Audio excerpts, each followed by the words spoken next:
Halo semuanya, selamat datang kembali di RD Syndicate Official Channel. Hari ini kita akan membahas satu isu yang kembali memanas.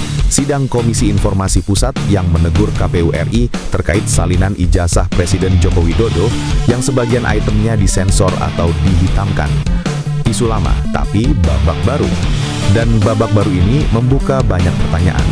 Mengapa sebagian data disensor? Mengapa KPU dianggap tidak konsisten? Dan siapa yang sebenarnya berkepentingan di balik polemik ini? Sahabat RD Syndicate, duduk yang nyaman, kita mulai pembahasannya secara objektif, sistematis dan kritis, versi Oost Djubaydil.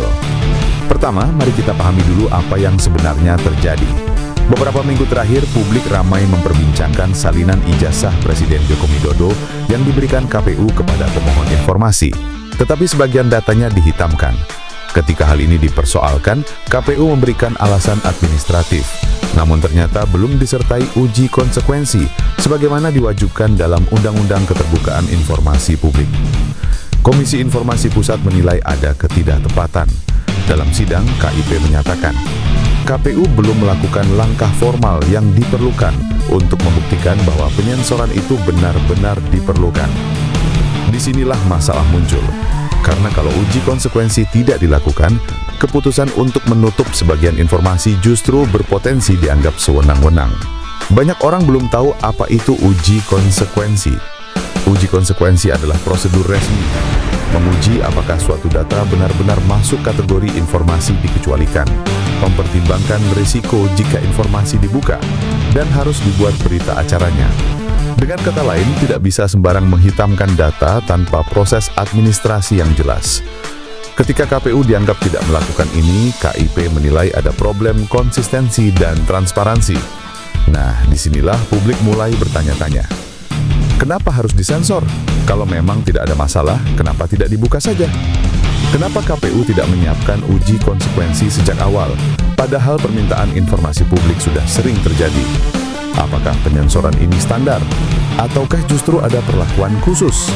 Poin-poin ini menjadi bahan bakar bagi berbagai narasi, mulai dari yang rasional sampai yang spekulatif. Tugas kita adalah memilah mana fakta, mana tafsir, dan mana yang sekadar sensasi. Ini bagian yang paling menarik. Setiap isu politik besar hampir selalu menyangkut peta aktor yang punya kepentingan. Mari kita lihat aktor utama dalam kasus ini. Pertama, Komisi Informasi Pusat. Tujuannya sederhana, menjaga keterbukaan informasi. Mereka ingin memastikan SOP dijalankan. Tidak lebih, tidak kurang. Kedua, KPU RI. Sebagai lembaga penyelenggara pemilu, KPU akan sangat berhati-hati.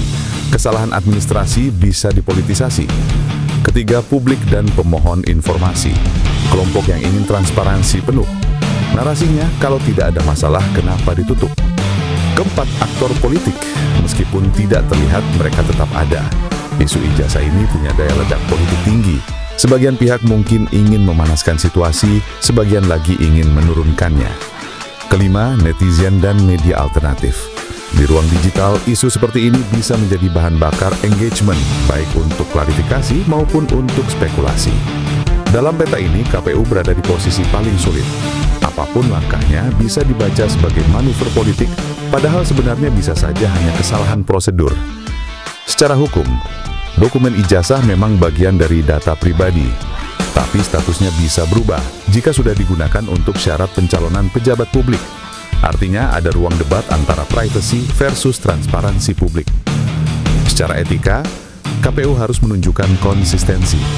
Jika dokumen publik lainnya bisa dibuka, mengapa ini tidak? Dan sidang KIP menegur justru pada aspek ini, ketidakkonsistenan. Ada 3 kemungkinan hasil. KIP meminta KPU melakukan ulang uji konsekuensi, lalu memberikan dokumen lebih lengkap. KIP menetapkan bahwa dokumen harus dibuka tanpa sensor. Dan KPU tetap memutuskan menutup sebagian data, tetapi harus melalui prosedur yang benar. Apapun hasilnya, isu ini akan tetap menjadi bahan debat menjelang dinamika politik nasional. Jadi kesimpulannya yang menjadi persoalan bukan sekadar ijazah disensor, tapi prosedur dan konsistensi dalam keterbukaan informasi. Transparansi itu penting, tapi transparansi juga harus mengikuti jalur hukum dan administrasi yang tepat. Di balik angka, regulasi, dan prosedur hukum, ada satu hal yang tidak boleh luput dari perhatian kita, yaitu hati nurani publik dan tanggung jawab moral para pemangku kebijakan. Ketika informasi penting disensor atau sebagian disembunyikan, bukan hanya hukum yang diuji, tetapi juga kepercayaan masyarakat terhadap institusi publik.